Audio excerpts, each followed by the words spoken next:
Peta had walked through fire, blood, and broken treaties in his 32 years, but nothing could have prepared him for the sound that tore through the Arizona canyon that afternoon. A woman's voice screaming 3 words that made his heart stop. "Push harder, please." He had been tracking a wounded elk through the red rock country south of Fort Verde when he heard it. Desperate, raw, the kind of sound that came from someone fighting death with their bare hands. The elk had left a blood trail that wound through juniper thickets and across sun-baked stone, and Peta had been following it since dawn, his bow ready, his mind focused on the hunt. But that scream changed everything. It cut through the stillness like a knife, echoing off the canyon walls, bouncing back at him from every direction. Peta moved fast, his moccasins silent against the stone as he followed the voice down into a narrow ravine where the sun barely touched. What he saw made his blood turn cold. A white woman was pressed against the canyon wall, her hands covered in blood, her face twisted in pain and fear. She was leaning over someone, a younger girl, maybe 16, lying flat on the ground with her eyes half closed and her lips turning blue. The older woman had her palms pressed hard against the girl's chest, pushing down with everything she had, her shoulders hunched forward, her whole body trembling with the effort. "Come on, breathe," she gasped. "Please just breathe." Her voice cracked like dry wood snapping. Sweat poured down her face despite the cool shade of the canyon. Her dress was torn at the shoulder, dirt streaked across her arms, and her hair had come loose from its pins, falling in wild strands around her face. She looked like she had been fighting for hours, like she had given everything she had and still didn't know if it would be enough. Then she saw him. For a split second, their eyes locked. Hers were green, wide with terror, wet with tears she had no time to wipe away. She didn't scream. She didn't run. She just stared at him like he was either salvation or the last thing she would ever see. Her chest heaved with exhaustion. Her lips parted as if she wanted to speak, but couldn't find the breath. Peta could see the fear in her eyes, but beneath it, something else. Desperation. The kind that made people take risks they would never normally take. The kind that made a white woman in the Arizona territory look at a Choctaw warrior and see hope instead of danger. Then finally the words came. "Help me," she whispered. Her voice barely made it past her lips. "She's dying." Peta didn't hesitate. He had seen enough death to recognize it when it was close. He dropped to his knees beside the girl and pressed 2 fingers to her throat, searching for a pulse. Nothing. Her skin was cold, colder than it should have been even in the shade. Her chest was still, no rise, no fall, just empty stillness that made his stomach tighten. He looked up at the woman. "How long has she been like this?" The woman's breath hitched. "I don't know. Maybe 2 minutes. Maybe more. We were climbing and she just collapsed. I tried to wake her, but she wouldn't respond. I've been pushing on her chest like my father taught me, but nothing's working." Her hands were shaking so badly she could barely hold them steady. Blood smeared her palms, though Peta couldn't tell yet if it was hers or the girl's. "She was fine this morning," the woman continued, her words tumbling out faster now. "A little tired maybe, but fine. Then we started climbing and she said she felt dizzy. I told her to rest, but she insisted we keep going. She didn't want to slow us down. And then she just fell. She didn't even cry out. She just dropped like someone had cut her strings." Peta gently moved her hands aside and placed his own over the girl's sternum. He pressed down hard, feeling the ribs flex beneath his palms, counting in his head, keeping rhythm. 1, 2, 3, 4. He had learned this from a medicine man in his tribe, a man named Tall Bear, who had seen enough death to know how to pull people back from the edge when their spirits were halfway gone. Tall Bear had taught him that death wasn't always final, not if you acted fast enough, not if you refused to let go. The old man had shown him how to read the body, how to feel for the faintest flicker of life, how to breathe air back into lungs that had forgotten how to fill. Peta had watched Tall Bear save 3 people in his lifetime, and he had watched him fail to save a dozen more. But the old man never stopped trying. Never stopped believing that life was worth fighting for, even when the fight seemed hopeless. He pushed again. And again. The woman beside him was breathing fast, her whole body trembling. Is she going to be all right? Peta didn't answer. He couldn't promise anything. Not yet. The girl's lips were still blue, her face slack, her body limp as a rag doll. But he could feel something, a faint warmth beneath her skin. A hint that maybe, just maybe, she hadn't slipped too far yet after 15 compressions. He tilted the girl's head back, pinched her nose, and breathed into her mouth. Once. Twice.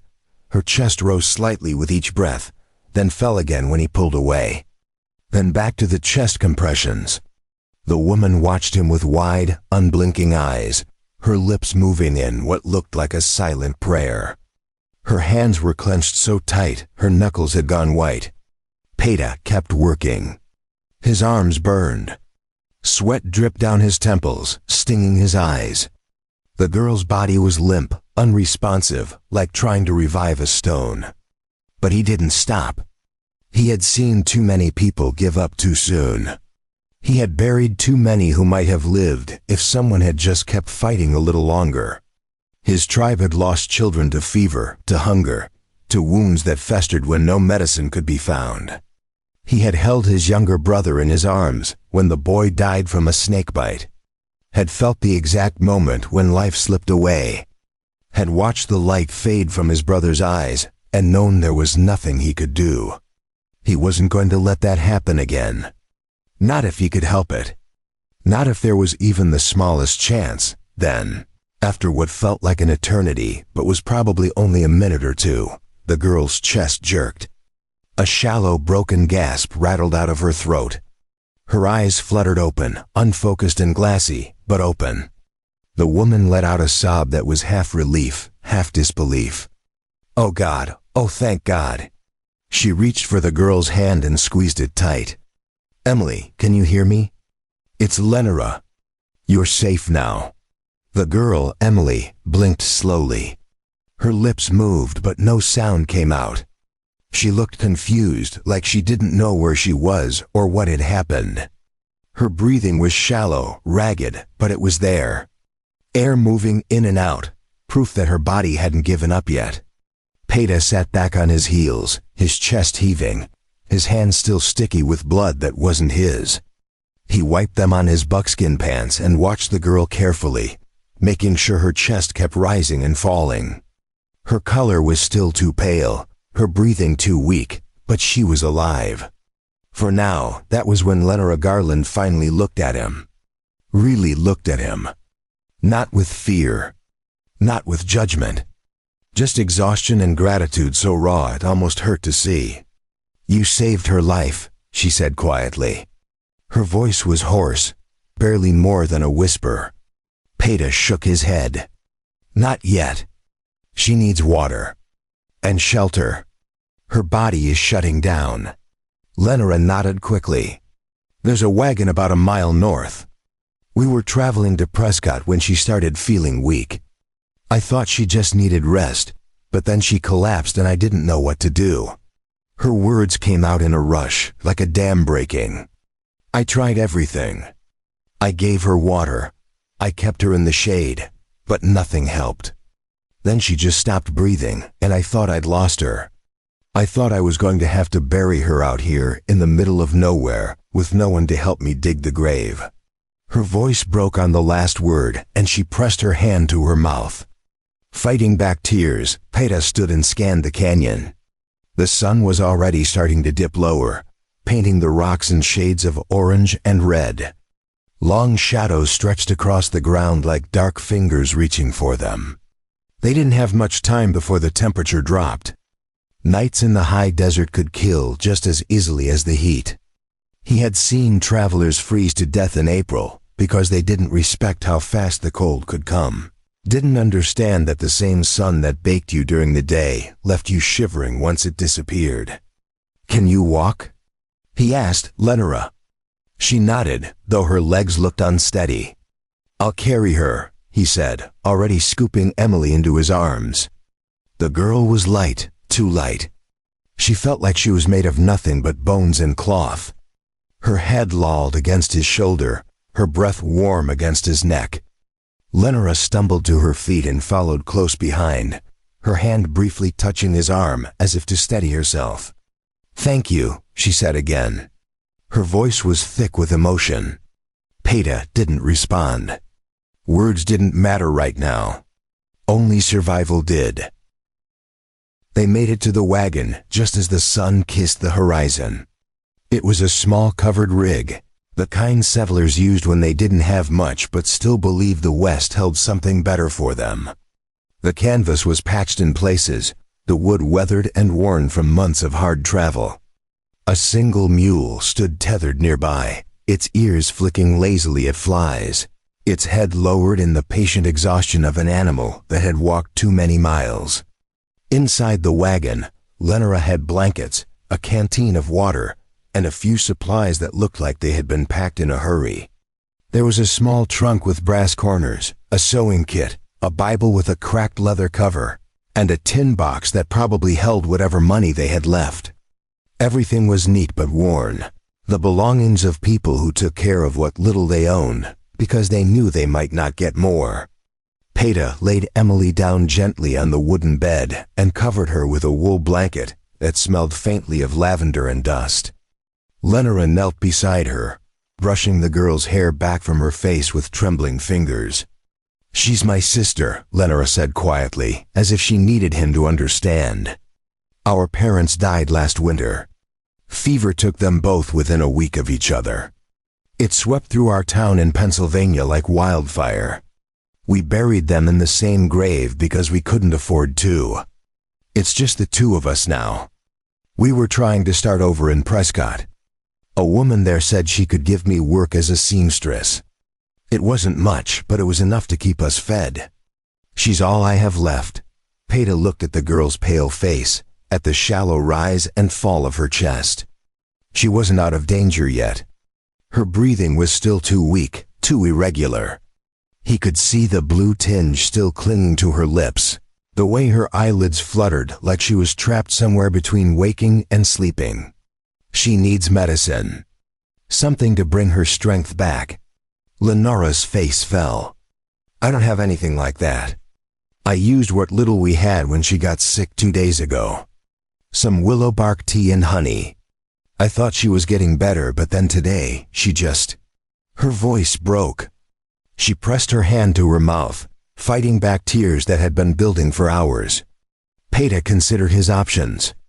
There was a trading post about 5 miles east, run by a man named Jeb Cartwright, who kept whiskey, tobacco, and sometimes herbs if you knew what to ask for.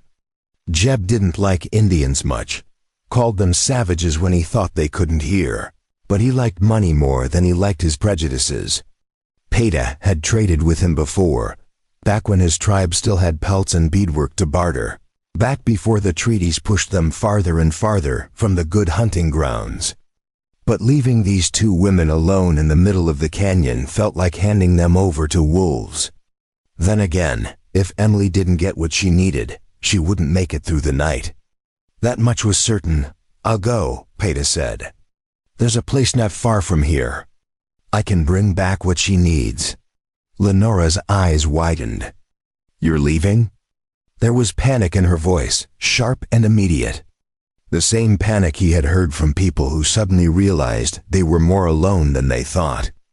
Peita met her gaze. "If I don't, she dies. You understand that?" Lenora swallowed hard, then nodded. "How long will you be gone?" Peita calculated the distance, the terrain, the time it would take to bargain with a man who didn't trust Choctaw warriors any more than he trusted rattlesnakes. 2 hours. Maybe less if the trail is clear. Lenora looked down at her sister, then back at him. What if something happens while you're gone? What if she stops breathing again? Her voice cracked on the question. Peita crouched down so they were eye level. "You did good before. You kept her alive long enough for me to find you.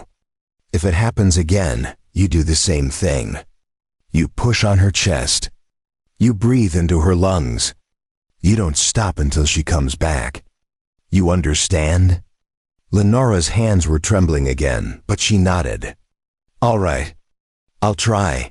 Her voice was steadier now, though fear still flickered in her eyes like a candle flame in the wind. Peita stood and turned toward the canyon opening. The wind was picking up, carrying the scent of juniper and dust and something else. Something that smelled like rain, even though the sky was clear. Before he left, he glanced back at her one more time. "Keep a fire going. And don't let anyone near this wagon unless you know them." Lenora frowned. "Why, is someone else out here?" Peita's jaw tightened. "There's always someone else out here." He didn't elaborate. He didn't need to. The Arizona Territory was full of men who would take what they wanted if they thought they could get away with it. Drifters, outlaws, deserters from the army, men who had lost everything and decided that meant they had nothing left to lose. Men who saw women alone and thought opportunity instead of mercy. He disappeared into the twilight, moving fast and silent through the rocks like a shadow given form. Behind him, Lenora Garland sat alone in a wagon with her dying sister and a fading fire, wondering if the man who had just saved their lives would ever come back. She added wood to the fire, watching the flames grow taller, casting flickering shadows on the canyon walls that danced and twisted like living things. Emily stirred slightly, her eyelids fluttering but not opening, her lips moving in soundless words. Lenora smoothed the blanket over her and whispered soft reassurances, though she wasn't sure if her sister could hear them. "You're going to be fine," she said. "He's going to bring medicine and you're going to be fine." She said it again and again. Like a prayer, like if she said it enough times it might become true.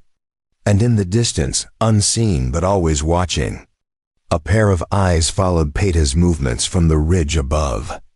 Eyes that belonged to a man who had been tracking the same canyon for days, looking for something valuable. Something worth stealing. Something like two women traveling alone with no one to protect them. The man's name was Silas Rook, and he had been watching the wagon since yesterday morning. He had seen them struggle up the trail, had seen the younger girl collapse, had seen Lenora's desperate attempts to revive her. He had stayed hidden, waiting for the right moment, waiting for the opportunity to present itself the way opportunities always did if you were patient enough. And now, with the Choctaw warrior gone, that moment had finally come. Silas Rook was a man who had learned to survive by taking what others left unguarded. He had been a soldier once, back before the war ended and left him with nothing but scars and a hatred for anyone who had more than he did. He had fought for the Union, had watched friends die in mud and blood, had come home to find his farm sold for taxes, and his wife remarried to a man who could actually provide for her. After that, he stopped caring about right and wrong. He stopped caring about much of anything except getting by. He moved down from the ridge slowly, carefully, his boots barely making a sound on the loose stone. He kept his hand on the knife at his belt, though he didn't think he would need it. Not against one exhausted woman and a half-dead girl. He could already see what was in that wagon. The trunk, the supplies, maybe even a little cash hidden somewhere. And if the woman gave him trouble, well, he knew how to deal with that too. He had dealt with it before. The night was coming fast, swallowing the canyon in darkness. And with it, a danger neither Peita nor Lenora could see yet. But it was there, waiting in the shadows, patient and hungry. And it had already decided what it wanted. Peita moved through the darkening canyon like smoke, his feet finding purchase on stones that would have tripped a less experienced man. The trading post was 5 miles east, but he knew a shortcut that would cut the distance in half if he was willing to climb. He was willing. Every minute he wasted was a minute Emily Garland might not have. The night air was cooling fast, pulling the heat from the rocks and replacing it with a chill that bit through his buckskin shirt. He could hear coyotes in the distance, their yips and howls echoing across the empty land, talking to each other in a language older than any treaty or border. Above him, stars were beginning to appear, pinpricks of light in the sky that seemed to go on forever. He thought about the two women he had left behind. About Lenora's green eyes, wide with fear and gratitude. About the way she had looked at him, not with the usual suspicion white settlers carried like armor, but with something else. Trust, maybe. Or desperation so deep it looked like trust. He had seen that look before, on the faces of his own people when the soldiers came to move them off their land. The look of someone who knew they were powerless and hated it. The look of someone who had to rely on the mercy of strangers because they had run out of other options. It was a look that made him angry and sad at the same time. Angry at a world that put people in positions where they had to beg for help. Sad that he recognized it so easily. The shortcut took him up a steep ravine where handholds were scarce, and the rock crumbled under his fingers if he wasn't careful. He climbed in near darkness, relying on memory and instinct more than sight. Halfway up, his hand slipped and he caught himself on a jutting stone that cut into his palm. He felt blood, warm and slick, but he didn't stop.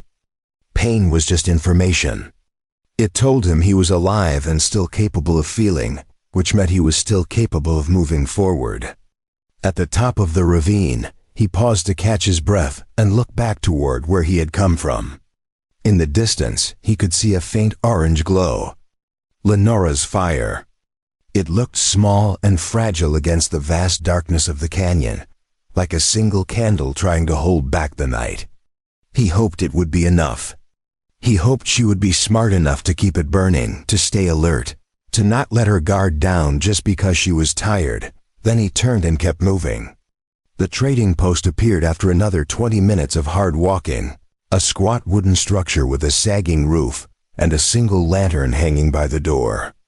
Smoke curled from a crooked chimney, carrying the smell of burning mesquite and something cooking, probably beans or salt pork. Peta approached slowly, keeping his hands visible. Jeb Cartwright was the kind of man who shot first and asked questions later if you startled him. The door was open despite the cold, and Peta could hear voices inside. 2 men, maybe 3. He stepped into the light and knocked on the doorframe. Cartwright. I need to trade. The conversation inside stopped immediately. A moment later, Jeb Cartwright appeared in the doorway, a heavy-set man with a gray beard and eyes that were always calculating, always looking for an angle. He held a rifle loosely in one hand, not quite pointed at Peta, but not pointed away either. Peta, Jeb said, his voice flat. Didn't expect to see you out here tonight. Peta nodded. I need medicine. Herbs for fever and weakness. Whatever you have. Jeb's eyes narrowed. Who's sick? Peta hesitated. He didn't want to give Jeb too much information, didn't want the man knowing about 2 women alone in the canyon. But he needed those herbs, and Jeb wasn't going to hand them over without some kind of explanation. A girl, Peta said finally. She collapsed. Her heart stopped. I brought her back, but she needs medicine or she won't last the night. Jeb studied him for a long moment, then stepped aside. Come in, let's see what you got to trade. Inside, the trading post was cramped and smoky. Shelves lined the walls, packed with everything from ammunition to canned goods to bolts of fabric. 2 men sat at a table near the fire, both of them rough-looking types with the kind of weathered faces that came from years of hard living. They looked up when Peta entered, their eyes lingering on him with the kind of suspicion he had learned to ignore. Jeb walked behind the counter and pulled out a wooden box. I got willow bark, yarrow, and some dried elderflower. That should help with the fever. But it ain't cheap. Peta reached into the pouch at his belt and pulled out a small bundle wrapped in soft leather. Inside were 3 pieces of turquoise, polished smooth and set in silver. They were the last pieces of his mother's jewelry, the only things he had left from her after she died. He had been saving them for something important, something worth the sacrifice. This qualified. He laid them on the counter. Jev picked up one of the pieces and held it to the light, examining it with the practiced eye of a man who had seen a lot of stolen goods pass through his hands. "This is fine work," he said grudgingly. "Choctaw?" Peta nodded. "My mother made them." Jeb grunted and set the piece down. "I'll give you the herbs for 2 of these. The third one, I'll throw in some dried meat and a blanket. That girl's gonna need more than medicine if she's as bad off as you say." Peta wanted to argue, wanted to tell Jeb that those pieces were worth twice what he was offering, but he didn't have time. Every minute he spent haggling was another minute Emily's condition could worsen. "Deal," he said. Jeb swept the turquoise into a drawer and started packing the herbs into a cloth sack. While he worked, one of the men at the table spoke up. "You said a girl collapsed? Where at?" Peta didn't answer. He just watched Jeb's hands, waiting for the sack to be ready. The man persisted. "Only asking 'cause we saw a wagon headed north yesterday. 2 women looked like they were struggling." "That the same folks?" Peta's jaw tightened. He should have known word would travel. In a place like this, where there were more rocks than people, any piece of news was worth sharing. "Don't know what you saw," he said flatly. The second man leaned back in his chair, a smirk playing at the corner of his mouth. "Funny thing, Peta. We also saw Silas Rook heading in that same direction this morning. You know Silas, don't you? Man's got a nose for opportunity." Peta felt something cold settle in his stomach. Silas Rook, he knew the name. Everyone in the territory knew the name.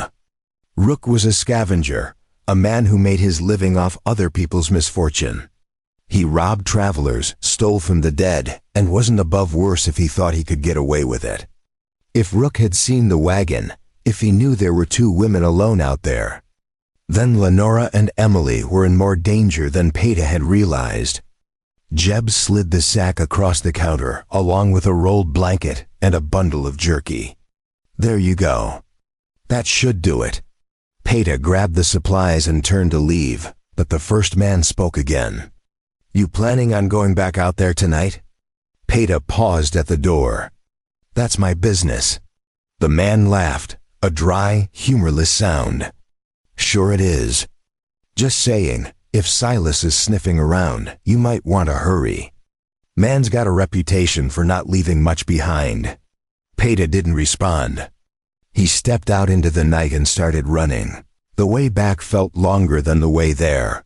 Every step weighted with urgency. His mind raced through possibilities, none of them good. If Rook had already reached the wagon, if he had confronted Lenora while Peta was gone, there was no telling what might have happened. Rook was dangerous, but he was also a coward. He preferred easy targets, people who couldn't fight back. A woman and a dying girl would be exactly the kind of prey he looked for. Peta pushed himself harder, ignoring the burning in his lungs and the ache in his legs. The herbs bounced against his side with every stride. The blanket felt heavier than it should have. He tried to move faster, tried to shave seconds off the distance, but the canyon seemed to stretch on forever. When he finally saw the orange glow of Lenora's fire again, relief flooded through him. The wagon was still there. The fire was still burning. That meant she was still alive, still waiting. But as he got closer, he noticed something wrong. The fire was too bright, too big. Lenora had added too much wood, more than she needed for warmth. That kind of fire was a signal, a beacon. Either she was trying to scare something away, or she was hoping someone would see it and come help. Neither option was good. Peta slowed his approach, moving carefully now, listening for voices or movement. He could see the wagon clearly in the firelight, but he couldn't see Lenora. Then he heard her voice, sharp and frightened. "I said stay back." Peta moved around the edge of the firelight and saw him. Silas Rook, standing about 10 feet from the wagon. his hands raised in a gesture that was probably meant to look harmless, but didn't. He was a wiry man with a scarred face and eyes that never quite looked at you straight on. He wore a long coat that had seen better days and a hat pulled low over his forehead. "Easy now," Rook was saying, his voice smooth and oily. "I'm just a traveler looking for a warm fire. Didn't mean to startle you." Lenora stood between Rook and the wagon, a long piece of firewood gripped in both hands like a club. Her face was pale but determined. "I don't care what you are." Before we jump back in, tell us where you're tuning in from, and if this story touches you, make sure you're subscribed, because tomorrow I've saved something extra special for you. "You need to leave." "Now," Rook chuckled, a sound that made Peeta's skin crawl. "That's not very hospitable, ma'am. Out here, folks usually share what they got. Fire, food, maybe a little conversation. Helps pass the time." Lenora's grip on the wood tightened. "I don't have anything to share. And I don't want your conversation." Rook took a step closer. "See, I think you do have something. I saw that trunk in your wagon. Looks like it might have something valuable inside. And that mule there, that's a good animal. Worth a fair bit to the right buyer." Peeta stepped into the firelight. "She told you to leave." His voice cut through the night like a blade. Rook spun around, his hand going to the knife at his belt, but he froze when he saw Peeta. For a moment, the two men just stared at each other. Rook's eyes flicked from Peeta's face to the supplies slung over his shoulder, then back again. "Well, well," Rook said slowly. "The hero returns. I was wondering where you'd gone off to." Peeta didn't move. "Walk away, Rook. There's nothing for you here," Rook smiled, but there was no warmth in it. "That's where you're wrong, friend. There's plenty for me here. Two women, alone in the middle of nowhere, one of them too sick to move. That's what I call opportunity." Lenora's voice shook but stayed steady. "We don't have any money. We don't have anything worth stealing." Rook laughed. "Everyone's got something worth taking, ma'am. Money supplies dignity. I'm not picky." Peeta took a step forward, putting himself between Rook and Lenora. "Last chance. Leave now or I make you leave." Rook's smile faded. His hand tightened on the knife handle. "You think you scare me, Indian? I've killed better men than you over a lot less." Peeta's voice stayed calm, but there was an edge to it now, something hard and unyielding. "Then you know what it looks like when a man decides he's got nothing left to lose. Take a good look, Rook. That's what you're seeing right now." For a long moment, the canyon held its breath. The fire crackled. The wind whispered through the rocks. Rook's eyes darted between Peeta and Lenora, calculating his odds, weighing his options. Finally, he took a step back. "This ain't over," he said. "You can't watch them forever. Sooner or later, you'll slip up. And when you do, I'll be waiting." He turned and disappeared into the darkness, his footsteps fading into the night. Peeta didn't relax until he was sure Rook was gone, didn't lower his guard until the sounds of the canyon returned to normal. Only then did he turn to Lenora. She was trembling, the firewood still gripped tight in her hands. "Are you all right?" he asked. She nodded, but her voice betrayed her. "He was watching us. I could feel it before I saw him. He just walked out of the shadows like he owned the place." Peeta took the firewood from her hands and set it aside. "He's gone now. But he'll come back. Men like Rook always come back." Lenora's face went pale. "What do we do?" Peeta looked toward the wagon where Emily lay sleeping, her breathing still shallow and weak. "We give your sister the medicine. We make her strong enough to travel.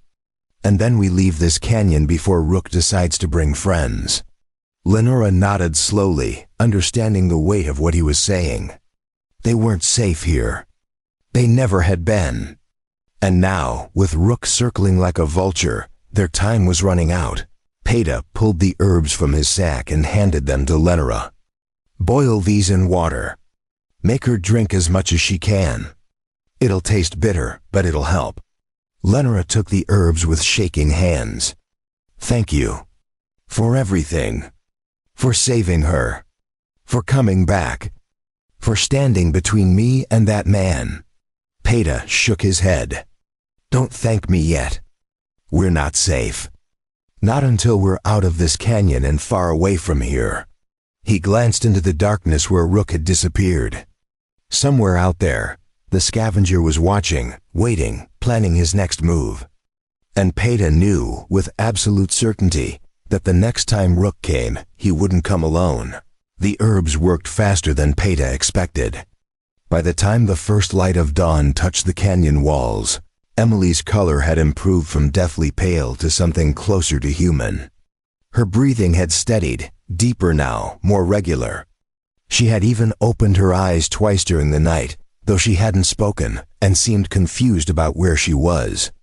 Lenora sat beside her sister through the dark hours, spooning the bitter tea into Emily's mouth a little at a time, whispering encouragements that only the two of them could hear. Peta kept watch from outside the wagon, his back against a boulder, his eyes scanning the darkness for any sign of movement. The night had been long and cold, and he hadn't slept. He couldn't afford to. Not with Silas Rook somewhere out there in the shadows, waiting for an opportunity when the sun finally rose. Painting the sky in shades of gold and pink, Lenora emerged from the wagon, looking exhausted but relieved. "She's better," Lenora said quietly. "Not well, but better." She asked for water, and she drank it on her own. That's the first time in 2 days she's done anything on her own. Peta nodded. "That's good. But we can't stay here. We need to move as soon as she's strong enough to travel." Lenora looked around the canyon, her eyes lingering on the high walls and narrow passages. "Where would we go? Prescott is still 3 days away, and I don't know if Emily can handle that kind of journey yet." Peta had been thinking about that all night. Prescott was the logical destination, but the route there took them through open country where they would be exposed and vulnerable. Rook knew they were heading that way. He could easily get ahead of them, set up an ambush, wait for them to walk right into his trap. "There's another option," Peta said. "About 15 miles south, there's a settlement. Not much more than a church and a few houses, but there's a woman there named Maria Consuela. She's a healer. She helped my people when the soldiers wouldn't let us see the fort doctor. If we can get Emily there, Maria can make her strong enough for the rest of the journey to Prescott." Lenora considered this. 15 miles. Can Emily make that? Peta looked toward the wagon. "If we go slow and stop when she needs to rest, yes. But we have to leave soon. The longer we wait, the more time we give Rook to plan." Lenora nodded, her jaw set with determination. "Then we leave now. I'll get Emily ready." She turned back toward the wagon, then paused. "Peta, why are you helping us? You don't know us. You don't owe us anything. You could have walked away yesterday, and no one would have blamed you." It was a fair question. Peta had asked himself the same thing during the long night. The easy answer was that he had been raised to help people who needed it, that his mother had taught him that a man's worth was measured by what he did when no one was watching. But there was more to it than that. He had seen too many people die alone, too many lives cut short because no one cared enough to intervene. He had held his brother as the boy's life drained away, had watched his mother waste away from an illness that could have been treated if the fort doctor had been willing to see her. He couldn't save them, but maybe he could save Emily and Lenora. Maybe that would be enough to balance the scales, even just a little. "Because it's the right thing to do," he said finally. It wasn't the whole truth, but it was true enough. Lenora studied his face for a long moment, then nodded. "Thank you," she said softly, and disappeared back into the wagon. Peta began preparing for the journey. He checked the mule's harness, made sure the wheels on the wagon were sound, filled the water canteens from a small spring he knew was hidden behind a cluster of rocks nearby. While he worked, he kept his ears open, listening for any sound that didn't belong. Birds singing in the brush, wind moving through the canyon, the distant call of a hawk circling overhead. Normal sounds. Safe sounds. But he didn't trust them. Rook was out there somewhere, and men like Rook knew how to move quietly when they wanted to. An hour later, they were ready. Emily was propped up in the back of the wagon, wrapped in blankets, her face still pale but her eyes clearer than they had been. She looked at Peter with a mixture of curiosity and wariness. "Lenora says you saved my life," she said, her voice barely above a whisper. Peter shook his head. "Your sister saved your life. I just helped." Emily managed a weak smile. "She told me what you did, how you brought me back when my heart stopped. I don't remember any of it, but I believe her." She paused, studying him with an intensity that belied her weakened state. "Are you really Choctaw?" Peter nodded. "I am." Emily's expression softened. "My father used to say that Choctaw were the most honorable people he ever met. He was a schoolteacher back in Pennsylvania, and he had a friend who was Choctaw. They used to write letters to each other. He always spoke highly of your people." Peter felt something tighten in his chest. It had been a long time since he had heard a white person speak of his people with anything other than suspicion or contempt. "Your father sounds like a good man," he said quietly. Emily nodded. "He was. I wish he could have met you." Lenora climbed onto the wagon bench and took up the reins. "Ready?" She called back to Emily. The girl nodded, settling herself more comfortably against the blankets. Peter swung up onto his horse, a sturdy paint mare he had left tethered nearby during the night. He took the lead, guiding them out of the canyon and onto a narrow trail that wound south through country that was equal parts beautiful and treacherous. The first few miles went smoothly. The trail was rocky but passable, and the mule seemed content to follow Peter's horse at a steady pace. Emily dozed in the back of the wagon, lulled by the rhythmic creaking of the wheels. Lenora kept her eyes on the trail ahead, her hands tight on the reins. Clearly still rattled by the encounter with Rook. They stopped once to rest the mule and let Emily drink more of the medicinal tea Lenora had prepared. While they rested, Peter scouted the area, looking for signs of anyone following them. He found tracks, boot prints in the soft dirt near a dried creek bed, but they were old, at least a day or two. Still, he kept his guard up. Rook was smart enough to stay out of sight until he was ready to make his move. When they started moving again, Peter changed their route slightly, taking them through a narrow defile he knew would be harder to follow.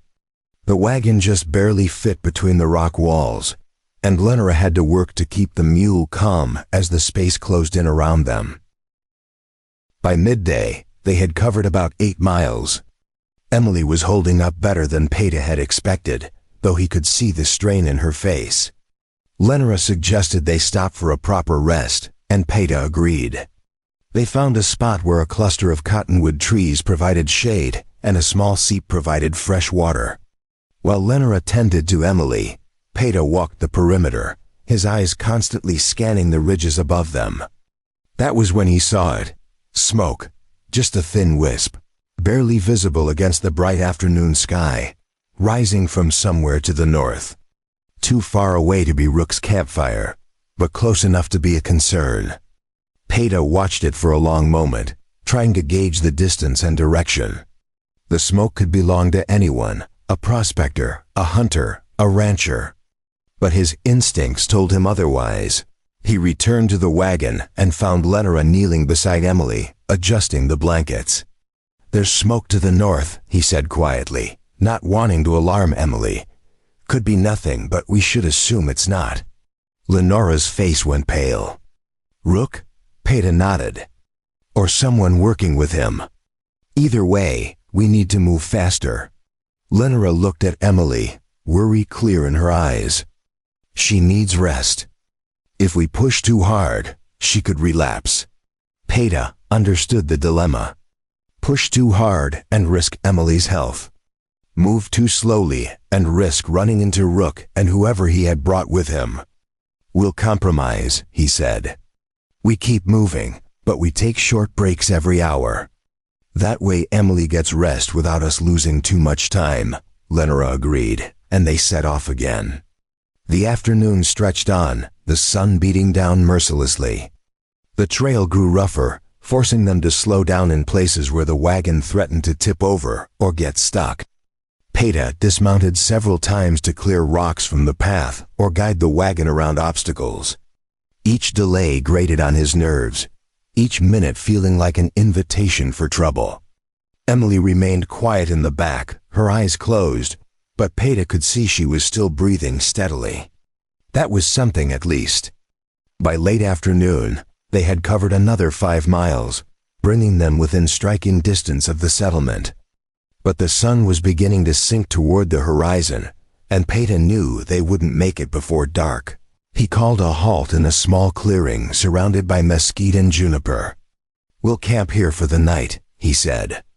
Make a small fire, just enough for warmth and to heat water for Emily's tea.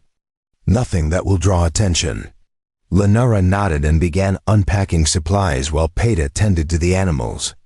He rubbed down the mule and his horse, making sure both had water and a bit of grain. While he worked, he kept his rifle close, his eyes constantly moving, watching the shadows lengthen as the sun dropped lower. The night came fast as it always did in the high desert. One moment there was light, the next there was darkness. Deep and absolute except for the faint glow of their fire. They ate a simple meal of jerky and hardtack, washing it down with water that tasted faintly of minerals. Emily managed to eat a little, which Lenora took as a good sign. After the meal, Peita walked the perimeter of their camp again, checking for tracks, for disturbances, for anything that seemed out of place. He found nothing, but the feeling of being watched persisted. It crawled along his spine, settled in his gut, made his hand drift to the knife at his belt more than once. When he returned to the fire, he found Lenora sitting alone, staring into the flames. Emily was asleep in the wagon, her breathing soft and even. Do you think we'll make it? Lenora asked without looking up. Peita sat down across from her. To the settlement? Yes, to Prescott after that? I don't know. Lenora nodded slowly. I keep thinking about what you said. About Rook coming back. About men like him always coming back. She looked up at him then, her green eyes reflecting the firelight. What if he does? What if he brings others? How do we fight men like that? Peita poked at the fire with a stick, sending sparks spiraling into the night. You don't fight them if you can help it. You avoid them. You stay smart. You don't give them an opening, and if we can't avoid them? Lenora pressed. Peita met her gaze. Then you do what you have to do to survive. You fight dirty if you have to. You use every advantage you can find. And you don't hesitate. Lenora shivered despite the warmth of the fire. I've never fought anyone in my life. I don't know if I could. Peita saw the fear in her eyes, but he also saw something else. Determination. The same determination that had kept her pushing on her sister's chest even when it seemed hopeless. You're stronger than you think, he said. I saw that yesterday. You didn't give up on Emily even when she was gone. That takes strength most people don't have, Lenora smiled weakly. That was different. That was my sister. I would do anything for her. Peita nodded. Then hold on to that. If Rook comes, if anyone comes, you remember what you're fighting for. That's what will keep you going when everything else falls apart. They sat in silence for a while, the fire crackling between them. Finally, Lenora spoke again. Will you stay with us? After we reach the settlement? Or will you go back to your people? Peita had been asking himself the same question. His tribe was scattered now, pushed onto reservation land that was too small and too poor to support them. He had left months ago, unable to watch his people slowly starve while the government agents pocketed the supplies meant for them. He had been drifting ever since, hunting, trading, trying to find a place where he fit. Helping Lenora and Emily had given him a sense of purpose he hadn't felt in a long time. "I'll stay until you're safe," he said finally. "After that, I don't know." Lenora nodded, accepting his answer. "That's more than I have any right to ask." She stood and moved toward the wagon to check on Emily one more time. Peter remained by the fire, his eyes on the darkness beyond their small circle of light. Somewhere out there, Rook was planning his next move. Peter could feel it, the same way he could feel a storm coming before the first drops of rain fell. The question wasn't if Rook would strike, but when. And whether Peter would be ready when he did. The night deepened around them, vast and indifferent to the small dramas of human life playing out beneath its canopy of stars. Peter added more wood to the fire, enough to keep it burning through the coldest part of the night. Then he settled in to keep watch, knowing that sleep was a luxury he couldn't afford. Not tonight.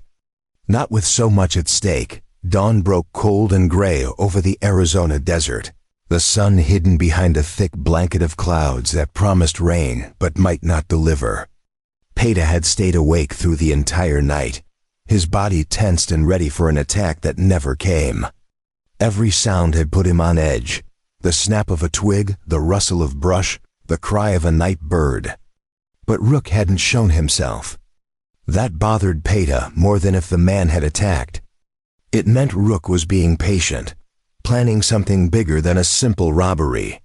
Patient men were dangerous men, and Silas Rook had survived in this harsh country long enough to prove he knew how to wait for the right moment.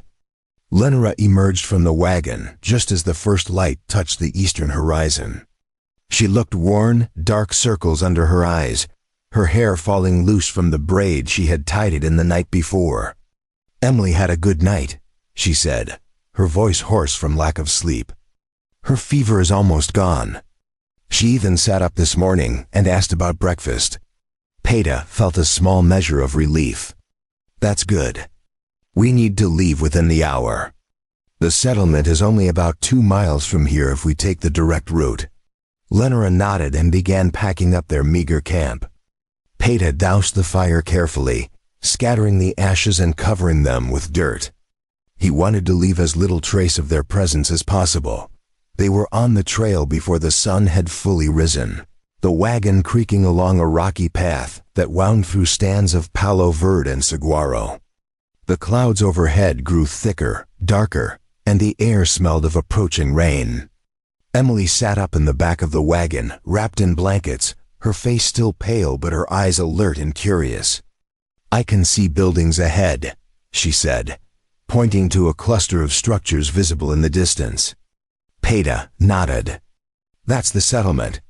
We'll be there soon." But even as he said it, he felt that familiar prickle of warning at the back of his neck. Something was wrong.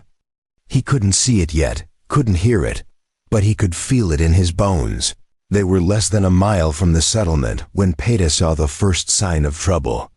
Fresh tracks in the dirt, multiple horses, all heading in the same direction they were going. He held up his hand, signaling for Lenora to stop the wagon.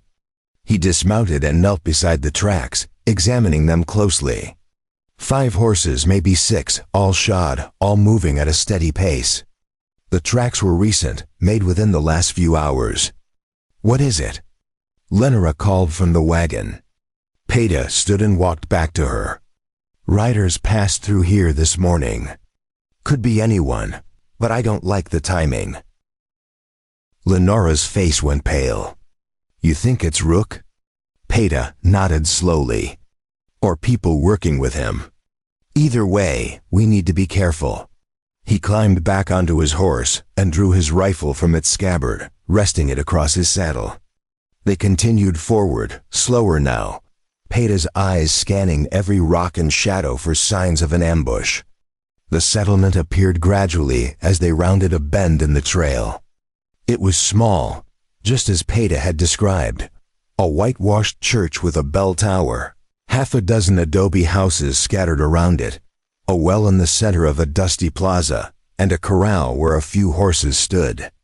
But something was off. The plaza was too quiet. No children playing, no women at the well, no men tending to morning chores.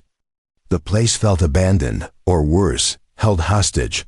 Peter raised his hand again, stopping the wagon. "Stay here," he said quietly to Lenora. "Don't come into the settlement until I signal that it's safe." Lenora gripped the reins tighter. "What are you going to do?" Peter checked his rifle. "I'm going to find out what's going on." He rode forward slowly, his eyes moving from window to window, from doorway to doorway. The silence was oppressive, broken only by the creak of his saddle and the soft clop of his horse's hooves on the hard-packed dirt. When he reached the edge of the plaza, he saw them.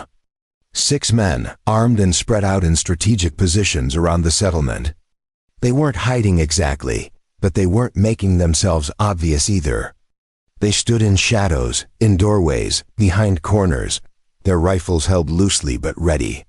And in the center of the plaza, sitting on a wooden chair like he was holding court, was Silas Rook. Rook smiled when he saw Peter, a predator's smile, all teeth and no warmth. "There he is," Rook called out. "The noble savage come to save the day." He stood up, his hand resting on the pistol at his hip. "You're predictable, Peter. I knew you'd bring them here. Maria Consuela's place, right? Everyone knows she helps people, no questions asked. Made it real easy to figure out where you were headed." Peter kept his horse moving forward at a steady walk, closing the distance between them, but staying just out of pistol range. "Let these people go, Rook, whatever you want. It's not worth this," Rook laughed, a harsh sound that echoed off the adobe walls. "See, that's where you're wrong. Those 2 women you're protecting? They're worth plenty. That wagon's got supplies, maybe some money hidden away. And that younger girl, once she's healthy again, I know some folks who'd pay good money for a pretty white girl, willing or not."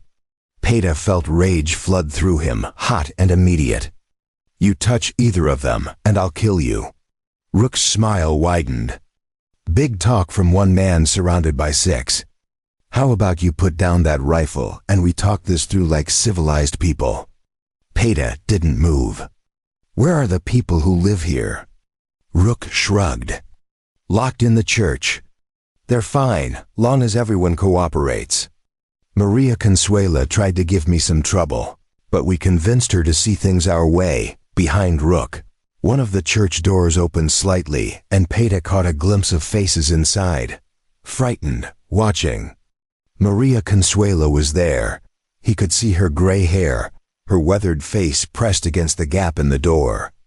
She met his eyes for just a moment, and in that moment he saw both fear and faith. She believed he would do something. The question was what? 6 armed men against 1. Bad odds even for someone with Peter's experience. But he had faced worse. He had fought in tribal conflicts where he was outnumbered 10 to 1. He had survived ambushes that should have killed him. He was still here because he knew how to think, how to use terrain and timing and his opponent's assumptions against them. "Here's how this is going to work," Rook said, his voice taking on a harder edge. "You're going to ride back to that wagon. You're going to tell those women to come into the settlement nice and peaceful. We'll take what we need, and if everyone behaves, nobody has to get hurt. You can even ride away after if you want. I got no particular grudge against you."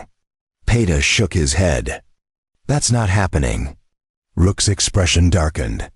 "Then we got a problem.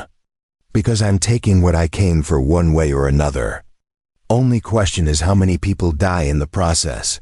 Peter was calculating distances, angles, cover. The men Rook had brought were spread out, but they were focused on him. They weren't watching the edges of the settlement, weren't paying attention to anything except the confrontation happening in front of them. That was a mistake. A small one, but Peter had built a life on exploiting small mistakes. He also knew something Rook didn't. Lenora Garland was not the kind of woman who stayed where she was told when people she cared about were in danger. He had seen that in her eyes the night before, had heard it in her voice when she talked about fighting for her sister. She wouldn't stay hidden behind that bend in the trail. She would find a way to help. Last chance, Peita, Rook said. Bring them in or we come get them. Peita met Rook's eyes. Come try. For a moment, the plaza held its breath. Preparing and narrating this story took us a lot of time, so if you are enjoying it, subscribe to our channel. It means a lot to us now. Back to the story. Then everything exploded into motion. Rook went for his pistol. Peita spurred his horse hard to the right, toward the cover of a water trough. The 6 men raised their rifles. And from behind them, from a direction none of them were watching, came the sharp crack of a rifle shot. One of Rook's men went down, clutching his shoulder, his rifle clattering to the ground. Everyone froze, confused, trying to figure out where the shot had come from. Peita didn't waste the opportunity. He rolled off his horse and came up behind the water trough, his rifle already at his shoulder. He fired twice, fast and accurate. Another of Rook's men went down, this one not getting back up. Rook dove for cover behind the well, shouting orders to his remaining men. Find that shooter. Find them now. But his men were panicking, caught between Peita in front of them and an unknown threat behind. Another shot rang out and a third man dropped, screaming. Peita fired again, aiming for the man closest to the church.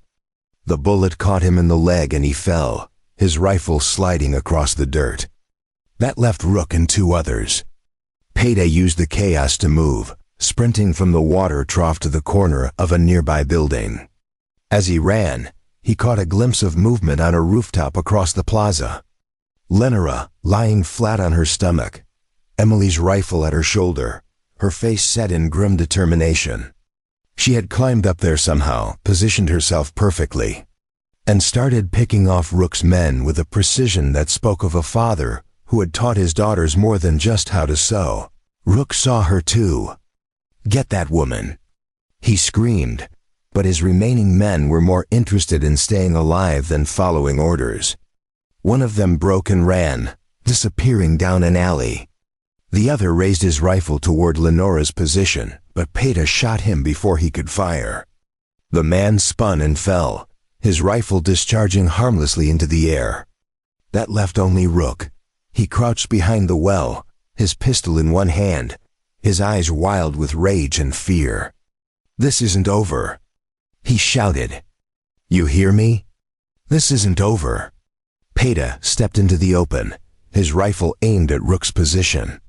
It is for today. Drop the gun and walk away while you still can. Rook laughed, but there was no humor in it now, only desperation. Walk away? To where? You've ruined me, Peita. Everyone saw what happened here. Word'll spread. Nobody'll work with me again. I'm a dead man walking. Peita kept his rifle steady. That's your choice. You made it when you decided to prey on people weaker than you. Now put down the gun. For a long moment, Rook didn't move. Then, slowly, he set the pistol on the ground and stood up, his hands raised. You win, he said bitterly. This time. Peita nodded to one of the townspeople who had emerged from the church. Tie him up. The rest of them too, the ones still breathing. When the circuit judge comes through next month, they can answer for what they did here. The townspeople moved quickly, grateful to have their settlement back. Maria Consuela, a sturdy woman in her 60s with sharp eyes and capable hands, walked directly to Peita. Thank you, she said simply. If you hadn't come when you did, I don't know what would have happened. Peita shook his head. Thank her, he said, pointing to where Lenora was climbing down from the rooftop, Emily's rifle slung over her shoulder. Maria looked up at Lenora with obvious admiration. A woman who can shoot like that is worth 10 men. Lenora reached the ground and walked over, her hands shaking now that the danger had passed. I couldn't just sit there and wait, she said. I knew you needed help. Peta looked at her with new respect. Where did you learn to shoot like that? Lenora managed a weak smile. My father. He said every woman should know how to protect herself, because the world doesn't always provide men willing to do it for them. I haven't fired a gun in 2 years, but I guess some things you don't forget. Emily appeared then, having driven the wagon into the settlement despite her weakened state. She looked pale and exhausted but determined. Is everyone all right? Maria Consuela immediately went to her. Come, child. Let's get you insulined, properly looked after. You're running on willpower and not much else. Over the next few hours, the settlement slowly returned to normal. The wounded men were tended to, though not with much sympathy. Rook and his surviving companions were locked in a storage shed under guard. Maria Consuela examined Emily thoroughly and declared that with proper rest and continued herbal treatments, the girl would make a full recovery. She's stronger than she looks, Maria said to Lenora. Both of you are. Lenora sat with her sister in Maria's small house, feeding her soup and watching the color slowly return to Emily's cheeks. Peta stood outside, looking toward the horizon where storm clouds were finally beginning to break apart. Letting shafts of sunlight through, Maria came out to join him. You saved us today, she said. All of us. Rook would have taken everything we had and probably hurt people in the process. Peta shook his head. I just did what needed doing. Maria studied him with those sharp eyes. You're Choctaw, yes? I remember your people. Good people. It's a shame what's been done to you, to all the tribes. Pushed off your lands, promises broken, families torn apart. It's not right. Peta appreciated her words, even though they couldn't change anything. The world isn't built on what's right. It's built on what's convenient for those with power, Maria nodded slowly. Perhaps. But that doesn't mean we stop fighting for what's right. Those two women in there, they're fighting for each other, for a future they believe in. You're fighting for them even though you just met them. That matters. That makes a difference, even if it's just a small one. Peta thought about that. Maybe she was right. Maybe small differences were all anyone could really make. But enough small differences, enough people refusing to accept cruelty as normal, might eventually add up to something bigger. He wanted to believe that. He needed to believe that. Inside the house, Lenora sat beside Emily's bed, holding her sister's hand. Emily was sleeping now, her breathing deep and steady, her face peaceful for the first time in days. Lenora felt tears sliding down her cheeks, tears of relief and exhaustion and gratitude. They had come so close to losing everything. But they were still here, still together, still fighting. And they had found help in the most unexpected place, from a Choctaw warrior who owed them nothing but gave them everything anyway. She didn't know what the future held, didn't know if they would make it to Prescott or if they would build a life there.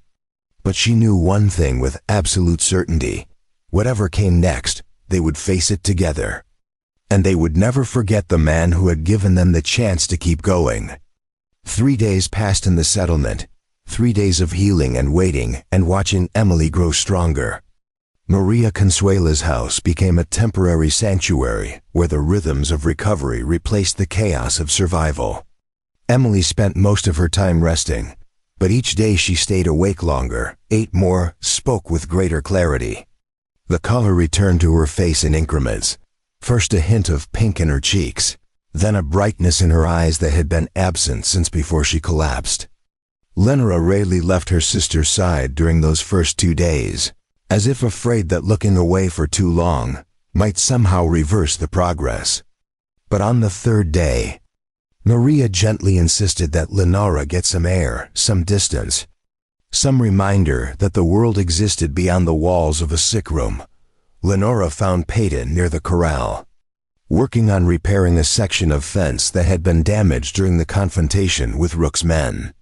He moved with practiced efficiency, his hands sure and steady as he lashed new posts into place. She watched him for a moment before speaking, struck by how naturally he fit into this place despite being an outsider, despite the color of his skin and the language his people spoke. The townspeople had accepted him without question after he helped drive off Rook, treated him with a respect that seemed hard-earned and genuine. "You're good at that," Lenora said finally, stepping closer. Peita looked up, wiping sweat from his forehead. "My father taught me," said a man who couldn't fix things had no business breaking them. Lenora smiled at that. "Sounds like a wise man," Peita nodded. "He was. He died during the removal, when they forced us to leave our lands. Pneumonia took him on the trail. We buried him in ground that belonged to no one and everyone. Just another grave in a line of graves stretching back across miles we should never have had to walk." The bitterness in his voice was old, but still sharp, like a wound that had scarred over but never properly healed. Lenora didn't know what to say to that, didn't have words adequate to address that kind of loss and injustice. So instead she just stood beside him in silence, sharing the weight of it. After a while, Peita set down his tools and leaned against the fence. "How's Emily?" Lenora's expression brightened. "Much better. Maria says she'd be strong enough to travel in a few more days. We can continue on to Prescott, start the life we came out here to find." She paused, studying his face. "What about you? What will you do?" Peita had been thinking about that question for 3 days, turning it over in his mind during the quiet hours when sleep eluded him.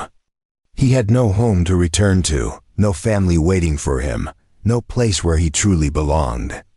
The reservation his people had been forced onto was a place of slow starvation and broken promises, and he had no desire to return there just to watch more people die. But he also had no clear path forward, no vision of what came next. "I don't know," he admitted. "I've been drifting for a long time. Hunting, trading, taking odd jobs when I can find them. It's not much of a life, but it's the only one I've got." Lenora was quiet for a moment, then spoke carefully, as if testing the weight of her words before fully committing to them. "You could come with us. To Prescott. I'm sure there's work there for someone with your skills. And Emily and we owe you more than we can ever repay. It would be good to have you nearby, to know you're safe." Peita felt something stir in his chest, something he hadn't felt in years. Hope, maybe, or the possibility of connection, of mattering to someone beyond the immediate moment. But he also felt hesitation. He had learned not to trust easy offers, not to believe that people would stand by their words once the crisis passed.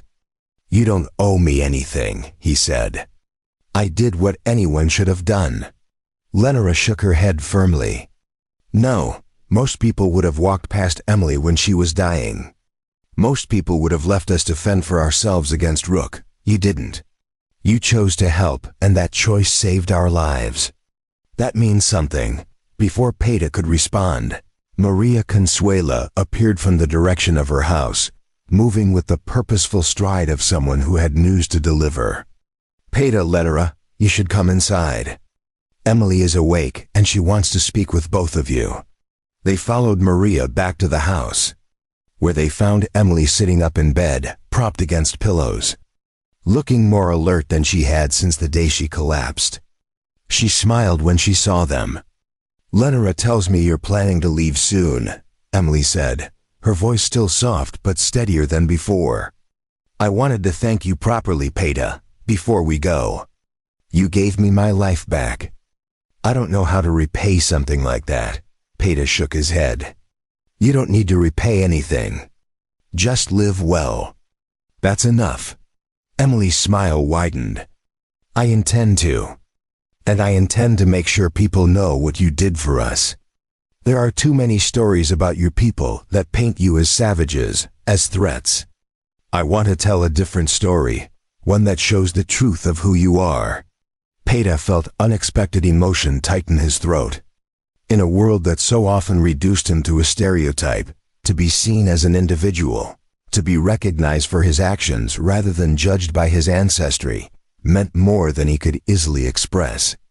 "Thank you," he said quietly. "That means a great deal." That evening, Maria prepared a meal for everyone, a feast by the settlement's modest standards: roasted chicken, beans seasoned with chilies and cumin, fresh tortillas, and a dessert made from dried apples and honey.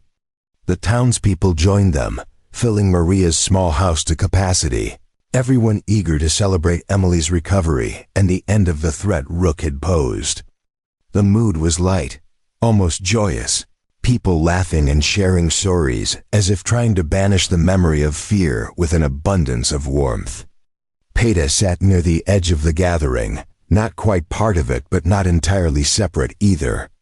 And for the first time in a long while, he felt something close to contentment. As the evening wore on and people began to drift home to their own houses, Lenora found Peita outside again, standing under a sky brilliant with stars. "You always seem to end up out here," she observed, coming to stand beside him. "Alone." Peita looked up at the stars. "I'm used to it. Being alone, I mean. It's easier sometimes than trying to fit into places where you're not entirely welcome." Lenora frowned. "You're welcome here. Everyone in this settlement is grateful for what you did. And Emily and I, we want you to know you have a place with us if you want it. Not out of obligation, but because we genuinely care about what happens to you." Peita turned to look at her, searching her face for signs of pity or charity, but finding only sincerity. "Why?"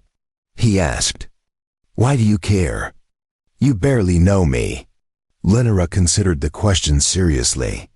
"I think you know someone best when you see them in a crisis. I've seen you risk your life for strangers, show compassion when you had every reason to walk away, and fight for what's right even when the odds were against you. That tells me more about who you are than years of ordinary acquaintance ever could. And what it tells me is that you're a good man, Peita. Better than most I've met." Something in Peita's carefully constructed walls began to crack. He had spent so long protecting himself, keeping people at a distance, expecting betrayal and disappointment, that he had forgotten what it felt like to be truly seen and valued. "I'll think about it," he said finally. "Coming to Prescott. Starting over there. I can't promise anything, but I'll think about it." Lenora nodded, accepting that. "That's all I ask." She hesitated, then added, "Emily and I, we lost our parents. We lost our home. We came out here with nothing but hope and each other. You've lost things too, maybe even more than we have. Maybe we're all searching for the same thing, a place to belong, people who see us for who we really are. Maybe we could find that together." The next morning brought news that complicated everything. A rider arrived from the territorial marshal's office, having heard about the incident with Rook and his men. The marshal himself would be arriving within 2 days to take statements and transport the prisoners back to stand trial. That was good news in many ways, proof that justice still functioned even in this remote corner of the territory. But it also meant Peita would have to give testimony, would have to stand before authorities who might not look kindly on a Choctaw warrior who had killed white men, regardless of the circumstances. Maria sensed his concern. "The people here will speak for you," she assured him. "We'll tell the marshal exactly what happened, how Rook and his men took us hostage, how you saved us. You have nothing to fear." But Peita knew better than to assume the law would be fair. He had seen too many instances where the color of a man's skin mattered more than the facts of a case. Still, running would only make him look guilty, would confirm whatever prejudices the marshal might hold. So he stayed, and he waited, and he tried not to think too hard about what might happen when authority arrived. Emily continued to improve, growing stronger each day. By the time the marshal was due to arrive, she was able to walk around Maria's house without assistance, even venturing outside for short periods to sit in the sun. The transformation was remarkable, a testament to both Maria's skill as a healer and Emily's own resilience. The marshal turned out to be a weathered man in his 50s named Carson Briggs, who had the look of someone who had seen enough of the world's ugliness to be skeptical of easy answers but still believed in doing his job properly. He listened carefully as Maria, Lenora, Emily, and several townspeople recounted what had happened. He examined the scene, looked at the prisoners, and asked pointed questions that suggested he was trying to understand the truth rather than simply confirm his assumptions. When it came time for Peta to give his statement, Marshal Briggs studied him with sharp, assessing eyes. "I've heard a lot about you in the last hour," Briggs said. "Seems like you're either a hero or a killer, depending on who's doing the talking. What do you say?" Peta met the marshal's gaze steadily. "I say I did what needed to be done to protect people who couldn't protect themselves. Rook and his men were holding this settlement hostage. They threatened to harm innocent people if they didn't get what they wanted. I stopped them. If that makes me a killer in the eyes of the law, then I'll accept whatever consequences come from that. But I won't apologize for saving lives." Briggs nodded slowly. "Fair enough. And for what it's worth, based on what I've heard from multiple witnesses, you acted in defense of others. That's not murder. That's justifiable force. As far as I'm concerned, you're free to go." No charges. The relief that washed over Peta was profound, though he tried not to show it. Lenora, standing nearby, smiled broadly, and Emily looked like she might cry from happiness. Even Maria, usually so composed, seemed deep pleased. After the marshal and his deputies left with their prisoners, taking Rook and his surviving men away in chains, the settlement held another celebration, this one even livelier than the first. The threat was truly over now, dealt with not just by violence, but by the proper channels of law. It felt like a vindication, proof that doing the right thing could actually lead to the right outcome. That night, as the celebrations wound down, Peta made his decision. He found Lenora and Emily together, sitting outside Maria's house and looking up at the stars. "I've been thinking about your offer," he said without preamble. "About coming to Prescott with you." Lenora looked up quickly, hope clear in her expression. "And?" Peta took a breath. "I'd like to accept. If the offer still stands." Emily clapped her hands together, delighted. "Of course it still stands." "We meant every word." Lenora stood and walked over to him, extending her hand. "Partners then. Looking out for each other, building something new together." Peta took her hand, feeling the firmness of her grip, the warmth of genuine friendship. "Partners," he agreed. Over the next 2 days, they prepared for the journey to Prescott. Maria gave them supplies and advice, refusing payment and insisting it was the least she could do. The townspeople contributed what they could spare: food, blankets, a few coins that would help them get started in their new home. Emily regained more strength each day, until even Maria agreed she was well enough to travel. On the morning they were set to leave, Maria pulled Peta aside one last time. "You're doing a good thing," she said. "Those girls need someone they can trust, and you need people who see your worth. You'll be good for each other." Peta nodded. "I hope so." Maria smiled. "I know so. I've been watching people for 63 years. I can tell when something is right." She pressed a small bundle into his hands. "Herbs and medicines. Keep them with you. Life has a way of throwing surprises at us, and it's good to be prepared." The journey to Prescott took 5 days, but it was nothing like the desperate flight through the canyon that had brought them together. Emily rode in the wagon but spent increasingly long periods sitting up, watching the landscape change as they traveled north and west. Lenora and Peta rode side by side much of the time, talking about their pasts, their hopes for the future, the challenges they knew they would face in building a life in a new place. They talked about practical things too, what kind of work they might find, where they would live, how they would navigate a world that often judged people by the color of their skin or the circumstances of their birth. Prescott, when they finally reached it, was larger than the settlement, but still small by the standards of established cities. It had the raw, unfinished quality of a place still becoming itself, buildings going up alongside others that looked like they might fall down, streets that were sometimes dirt and sometimes barely cobbled. But it also had opportunity, the sense that anything was possible if you were willing to work for it. Lenora found work quickly, just as she had hoped, with a seamstress who needed help meeting the demands of a growing population.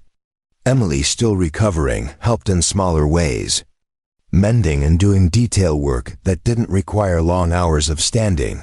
Peita found work too, using his skills as a tracker and hunter to supply game to several of the town's restaurants and boarding houses.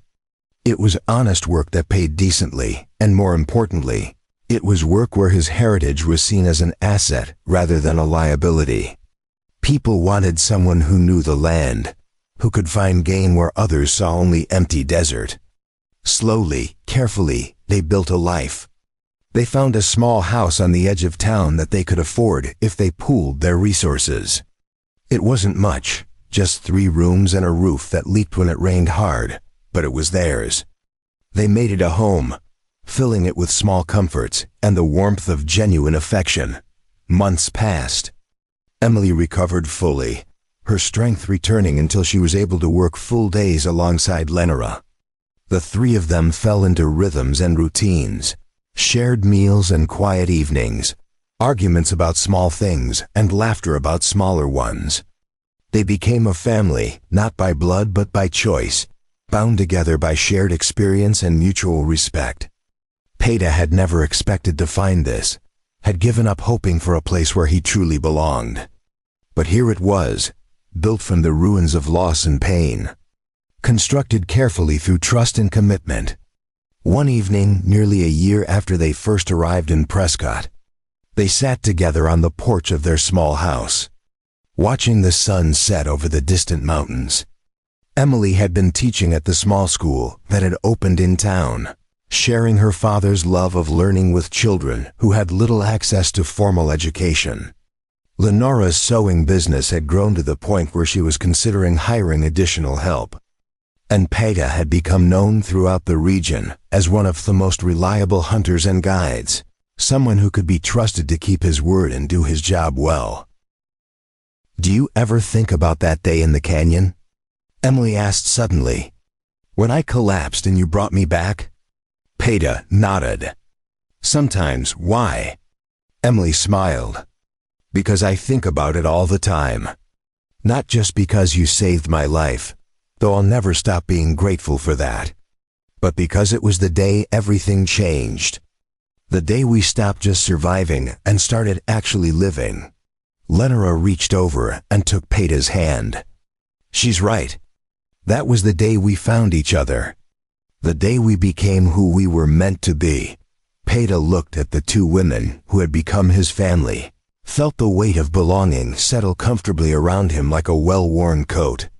"I spent a long time thinking I was alone," he said quietly. "That being alone was safer, easier, less painful than risking connection. But I was wrong. This, what we have, it's worth every risk. Worth everything." Emily leaned her head on Lenora's shoulder. "We're not alone anymore. None of us. And we never will be again." As the stars began to appear in the darkening sky, they sat together in comfortable silence, 3 people who had found in each other what the world had tried to deny them: a home, a purpose, and a future built on hope rather than fear. The road ahead would have its challenges, its moments of difficulty and doubt. But they would face those challenges together, just as they had faced everything else. And that made all the difference. 6 months had passed since that evening on the porch when they had talked about belonging and second chances. And Prescott had continued to grow around them like a living thing, expanding and changing with each passing week. The town had added 2 new streets, a proper general store, and a church with stained glass windows shipped all the way from San Francisco. The population had nearly doubled as more families arrived seeking opportunity in the Arizona territory. bringing with them their hopes and their histories, their skills and their dreams. Through it all, Peita, Lenora, and Emily had watched their own lives transform in ways they never could have anticipated that desperate day in the canyon. Lenora's seamstress business had outgrown the small room where she had started, and she now employed 3 other women in a proper shop on Main Street. The sign above the door read Garland and Associates. Fine tailoring, and it had become the place where Prescott's growing middle class came for wedding dresses, Sunday suits, and the kind of careful alterations that made ready-made clothing look custom-fitted. Lenora had developed a reputation not just for skill but for fairness, treating her employees well and charging prices that were honest rather than exploitative. She had also become something of a voice in the community, speaking at town meetings about the need for better wages for working women and pushing for a lending library that would serve everyone regardless of their station. Emily had found her calling at the schoolhouse where she taught reading, writing, and arithmetic to children ranging from 6 to 14. The school board had been skeptical at first about hiring a woman barely 20 years old, but Emily had won them over with a demonstration lesson that showed both her competence and her genuine love of teaching. She had her father's gift for making difficult concepts accessible, for finding the angle that would help a struggling student suddenly understand what had seemed impossible moments before. Her classroom was always full, and parents praised the way their children came home excited about learning, rather than dreading the next day's lessons. Peita's reputation as a hunter and guide had spread far beyond Prescott. He now spent half his time leading hunting parties into the mountains for wealthy men from back east who wanted trophies and adventure, and the other half supplying game to the town's growing number of restaurants and hotels. The work paid well enough that he had been able to buy a small piece of land just outside town, 20 acres with a creek running through it and enough timber to build a proper cabin. He had started construction 2 months ago, working on it whenever he had free time, envisioning a place that would be entirely his own, even as he continued to share the house in town with Lenora and Emily. But the most unexpected development had been the school. Not Emily's school, but the one that Peita had helped establish for the children of the Yavapai and Apache families who lived in camps on the outskirts of town.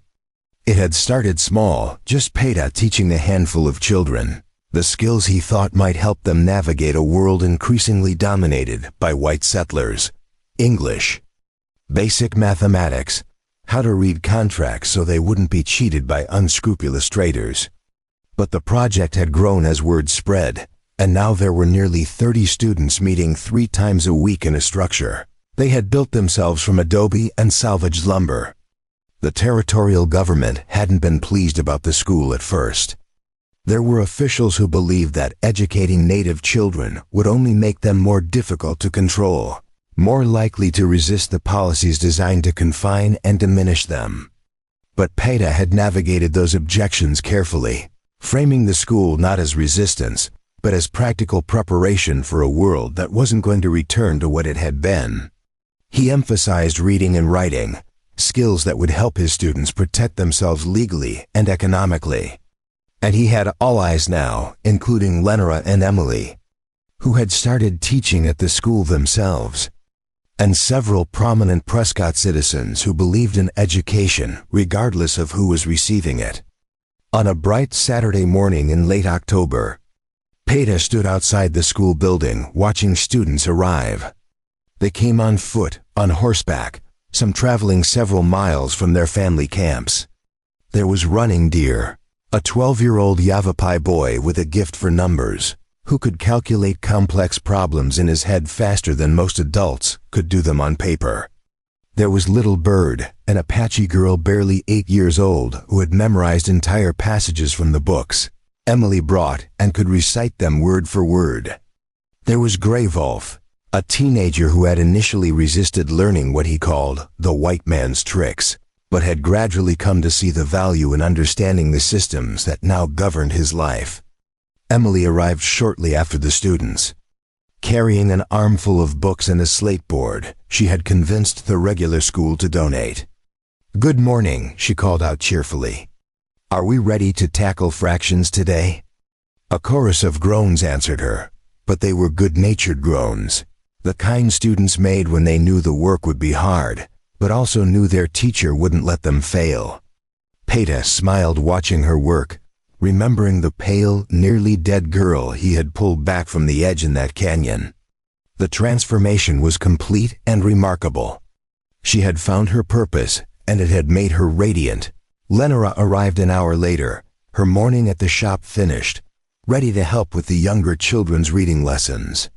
She had a natural patience that served her well with students who were still struggling to connect sounds with letters, still building the foundation that would eventually allow them to read on their own. Peter often watched her with those children and thought about how different things might have been if their paths hadn't crossed. If he had chosen a different route that day. If he had decided that a woman's desperate screams were someone else's problem. The cascade of consequences from that single choice had reshaped all their lives. During the lunch break, while the students ate the simple meals they had brought from home, Peter, Lenora, and Emily sat together in the shade of a cottonwood tree. "I heard something interesting at the shop yesterday," Lenora said, pulling out the sandwiches she had prepared that morning. "There's a man from the Territorial Education Board coming to Prescott next month. He wants to see our school, the one you've built here. Apparently word has reached Santa Fe about what we're doing." Peter felt a familiar wariness settle over him. Official attention could go either way, could mean recognition and support, or could mean interference and shutdown. "What does he want?" Lenora shrugged. "According to what I heard, he's genuinely interested. He's been advocating for educational opportunities for Native children, believes it's the moral obligation of the territory. He might want to help, might want to make this official, give us actual funding and resources." Emily looked thoughtful. "That could be good. We're stretched thin as it is, teaching with donated books and supplies we buy ourselves. Proper funding could let us expand, hire more teachers, reach more students." But Peter wasn't entirely convinced. Official support comes with official control. They'll want to dictate what we teach, how we teach it. They'll want to shape these children into something that serves the territory's interests rather than the children's own futures. Lenora nodded slowly. "That's a fair concern. But maybe we can negotiate. Set terms that protect what we've built while still accepting help where it's genuinely useful. We don't have to accept everything they offer."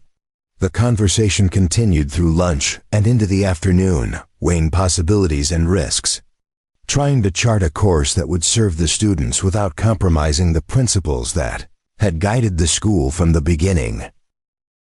That evening, back at the house they shared in town, the three of them prepared dinner together as had become their custom. Peter cut vegetables while Lenora tended the stove and Emily set the table. The routines of domestic life had become comfortable, familiar in a way that felt like home rather than like shelter. "I've been thinking about something," Emily said as they sat down to eat.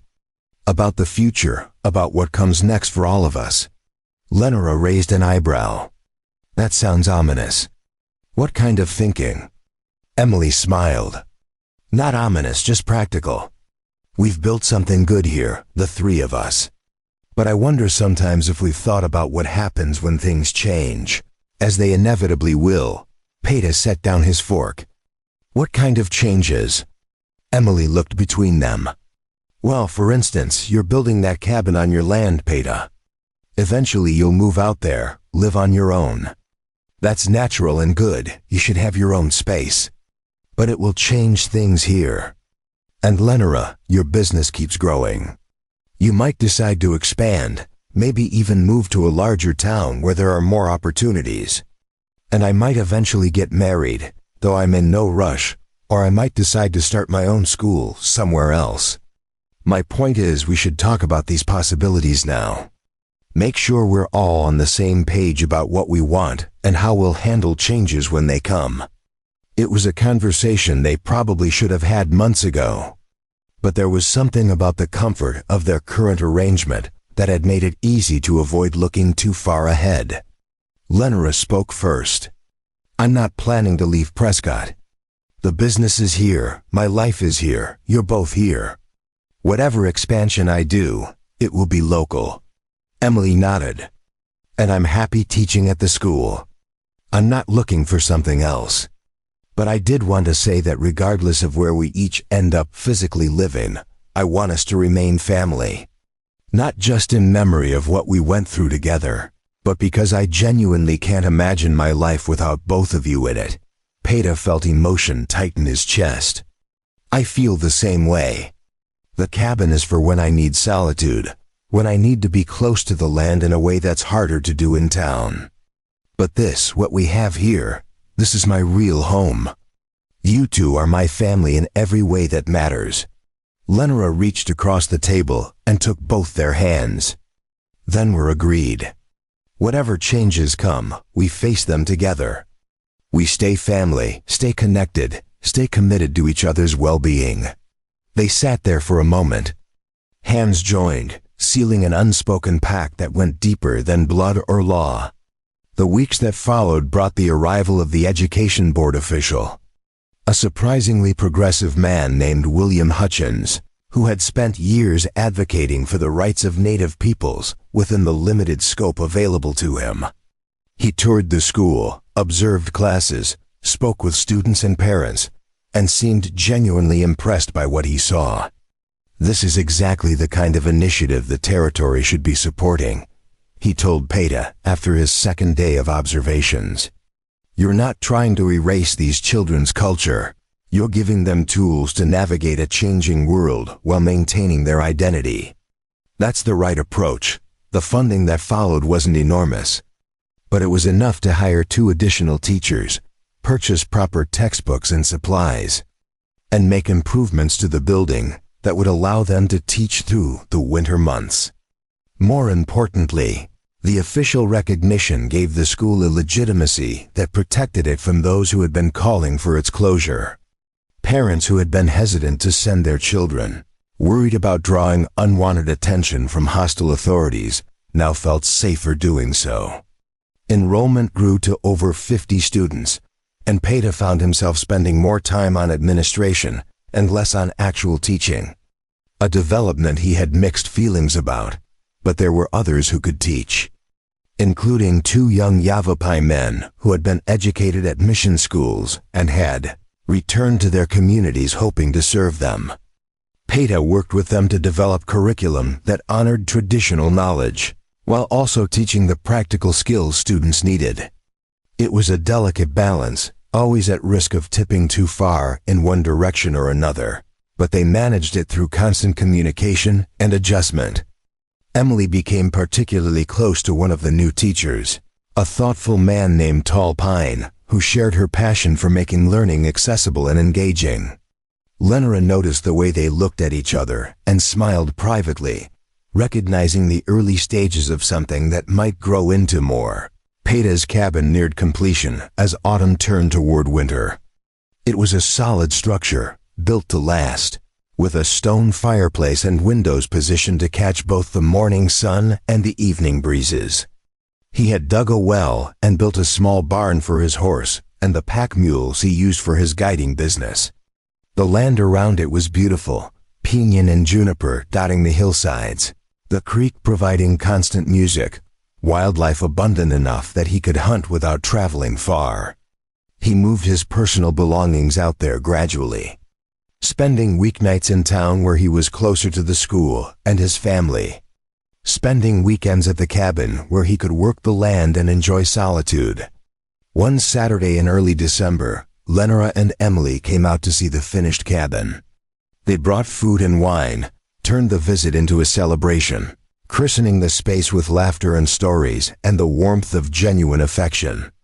"You've built something beautiful," Lenora said, standing on the porch and looking out at the view. "This suits you." Peta nodded. "It feels right.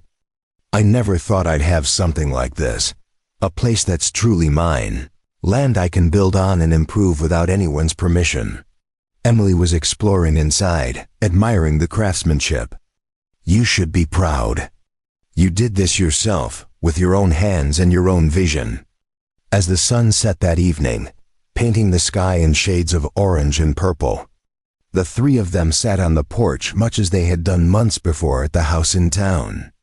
But this time the conversation turned not to the past but to the future, to dreams that seemed more achievable now than they had in those early days.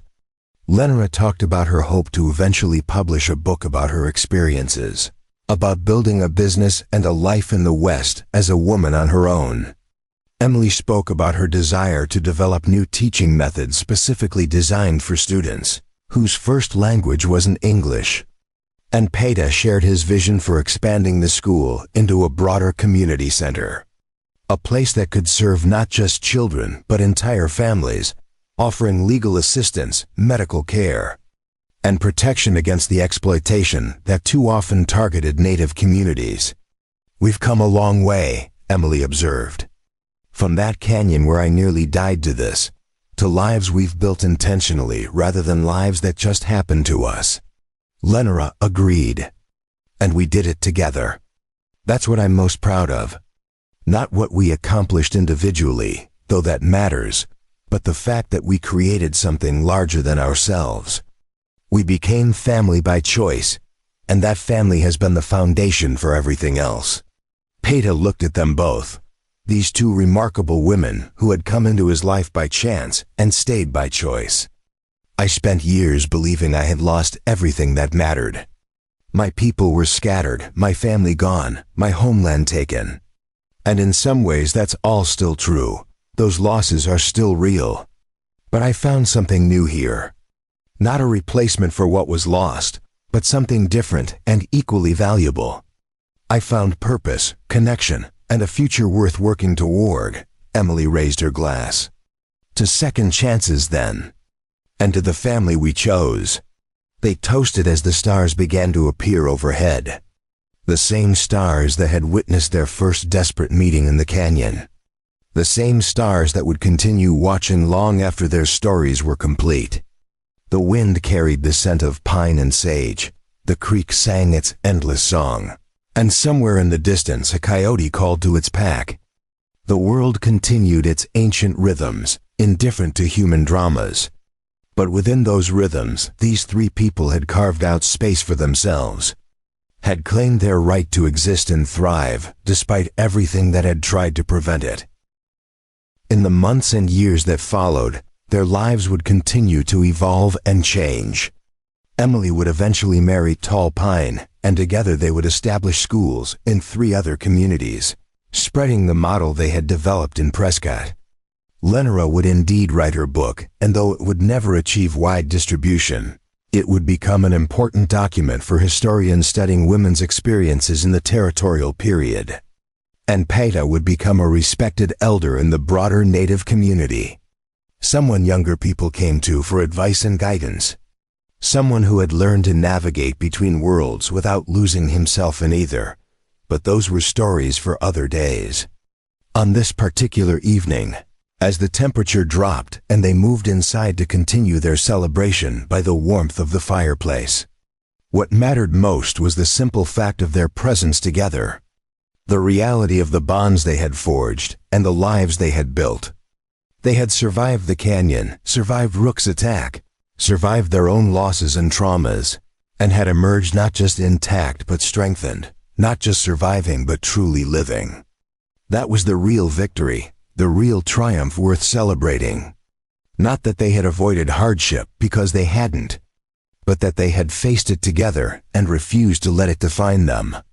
As the fire burned low and the conversation drifted into comfortable silence, Peta looked at Lenora and Emily and felt a profound sense of gratitude for the chance encounter that had brought them together, for the choices they had each made to stay and build something rather than drift apart, for the grace that had allowed them to find in each other what the world had tried to deny them. The future remained uncertain in many ways, full of challenges they couldn't yet anticipate. But they would face whatever came as they had faced everything else together, with courage and compassion and an unwavering commitment to each other's well-being. And that, Peta thought, was more than enough. That was everything. Up next, you've got two more standout stories right on your screen. If this one hit the mark, you won't want to pass these up. Just click and check them out. And don't forget to subscribe and turn on the notification bell so you don't miss any upload from us.